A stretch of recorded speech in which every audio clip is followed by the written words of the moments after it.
Hello students. So welcome to this electrical and electronic measurements lab. So today, this video, we will learn about how to perform this experiment number 1, which is Wheatstone bridge experiment for measuring medium resistance. So as you all know, in this laboratory, ENDM lab, we generally measure different kind of electrical parameters such as resistance, capacitance, inductance, etc. So this is the first in a row. So today, medium resistance, which is basically ranges from 1 ohm to 10 to the power 5 ohm. So in between this range, any resistance is called medium resistance. More than 10 to the power 5 ohm resistance is called high resistance, and less than 1 ohm resistances are considered as low resistance. So in the mid resistance, I mean mid range resistance or medium resistance, for measuring this resistance, we will use Wheatstone bridge. So let me explain by sharing my screen. Okay, so hope now it is visible to all of you. Yeah, so as you all know, the basic principle that this kind of configuration with 4 resistances in these arms of a square, this kind of uh, I mean configuration is known as Wheatstone bridge, right? Wheatstone bridge. This configuration is known as Wheatstone bridge. And using this Wheatstone bridge, we can measure the medium resistance. Okay. Now question is how? Okay. So here you can see there are two terminals A and B, and this is called input terminal, and C, D are called output terminal. So in this input terminal, if I connect it with the help of a battery, like in this way, okay, so this green one is a battery. So if I excite the whole circuit with a DC battery more precisely, and if I connect a voltmeter here, there is a, let's say, a voltmeter as an output device.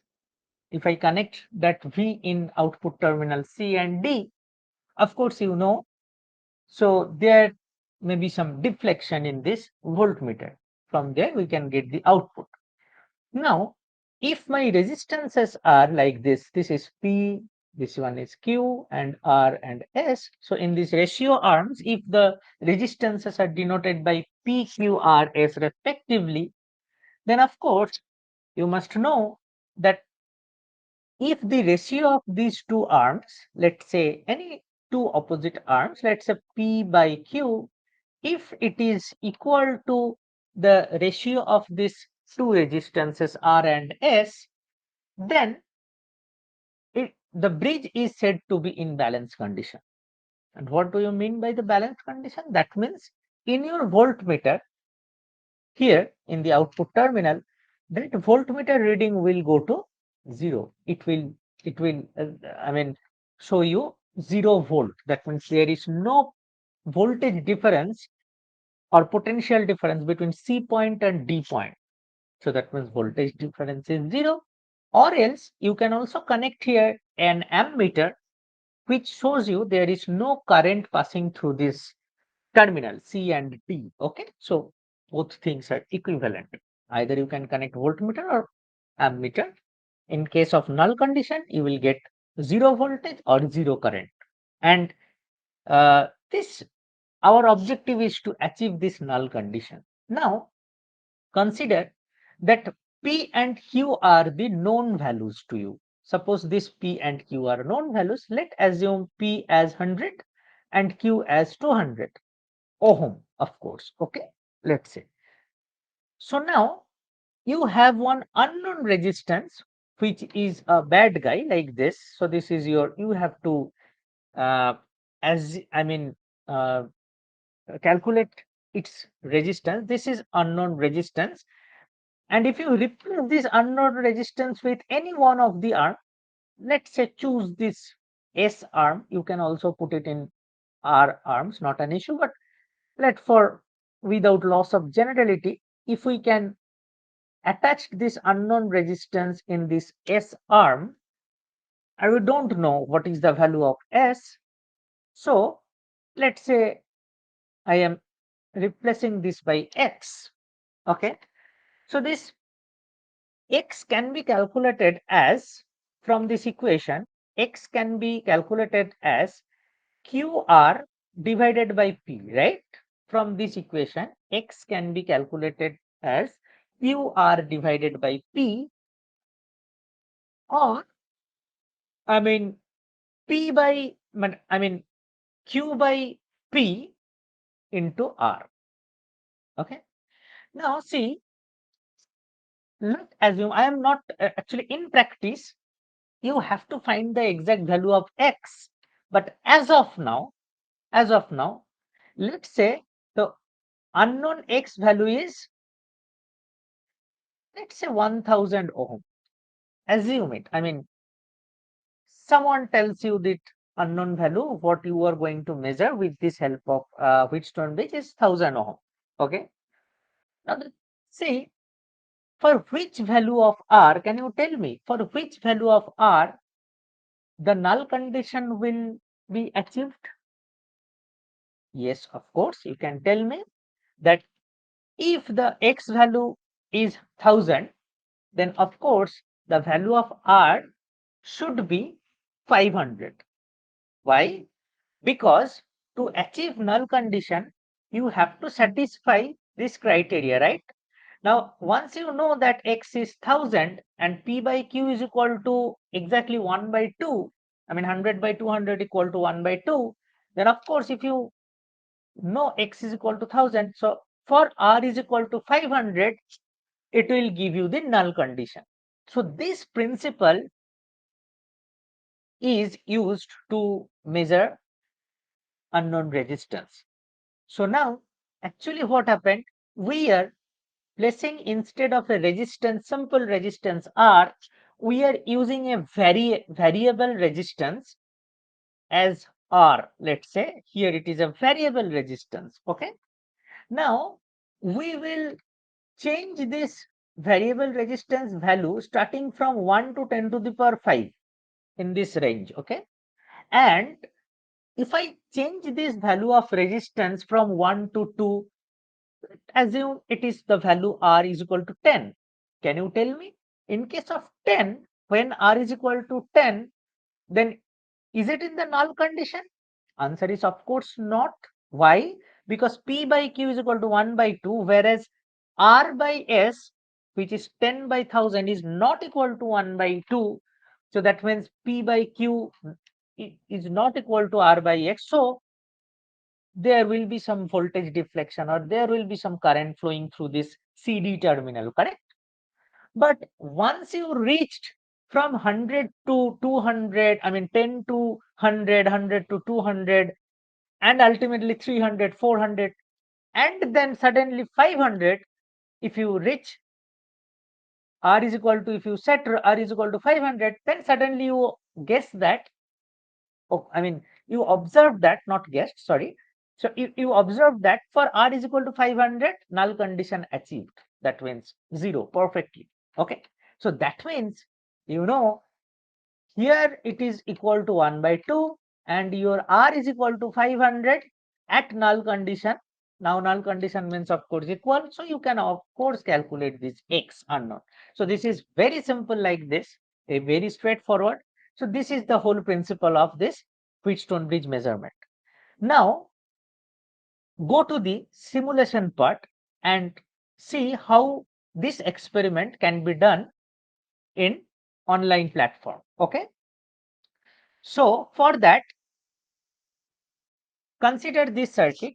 The website address will be given in your classroom itself. Okay, so suppose see there is one Wheatstone bridge setup.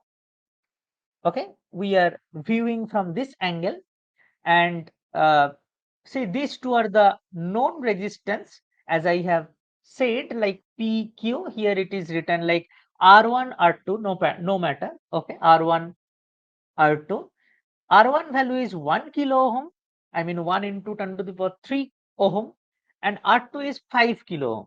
So what is the ratio here? 1 is to 5, correct?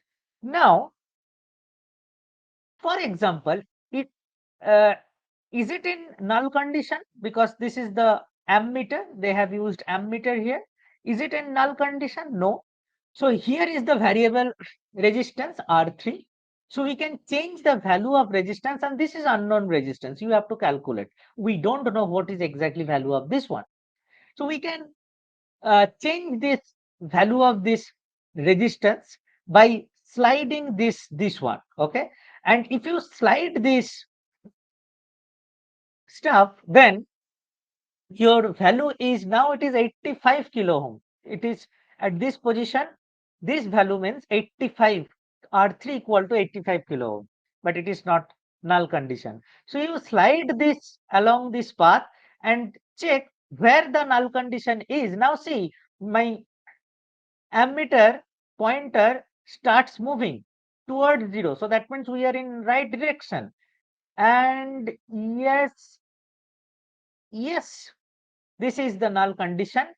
And see, if it is not in the null condition, so there is a prominent arrow mark you can see, right?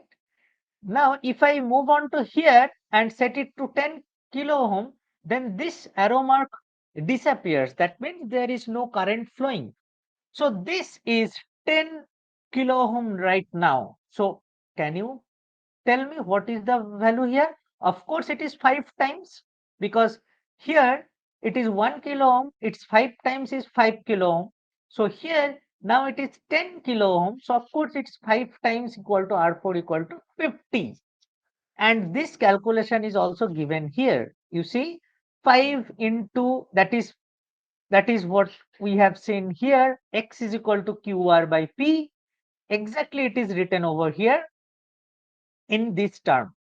Okay, in this formula, R2 into R3, R2 into R3 divided by R1. So it will gives you the R4 value. Understand? So this is the solution of this bridge.